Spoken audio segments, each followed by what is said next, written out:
ถ้าอยากเปิดบัญชีและสมัครเฮ็ดบัตร ATM พร้อมเราต้องเก็บเงินไปเท่าใดคลิปนี้เรามาฟังนำกันสำหรับในคลิปนี้เราจะมีค่าธรรมเนียมและค่าเอาเงินเข้าเบื้องต้นเป็นพื้นฐานในการคิดรายเนาะเพื่อให้สะดวกในการถือเงินสดไปเปิดบัญชีนั่นเอง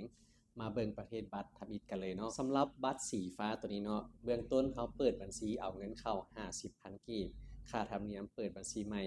10,000ค่าเปิดบัตรตัวนี้แม่น40,000กีบและค่าบำรุงรักษารายเดือนแม่น5,000กีบรวมทั้งหมดเป็นเงินอยู่100,000กับ5,000กีบเพื่อความสะดวกเราถือไป100,000กับ10,000กีบเงินจะเหลือในบัญชีเราอยู่55,000กีบเด้อสำหรับบัตรสีดำตัวนี้เนาะลูกค้าเปิดเอาเข้าแม่น50,000ค่าธรรมเนียมเปิดบัญชีแม่น10,000กีบค่าเปิดบัตรตัวนี้แม่น50,000ค่าบำรุงรักษารายเดือนแม่น6,000กีบรวมทั้งหมดจะเป็นอยู่100,000กับ16,000กีบลูกค้าถือไป120,000กีบเนาะเงินจะเหลือในบัญชีของพวกเราแม่น54,000นั่นเองและสุดท้ายบัตรทองตัวนี้เนาะเราเปิดบัญชีเริ่มต้น50,000กีบค่าธรรมเนียมเปิดบัญชี10,000ค่าเปิดบัตรตัวนี้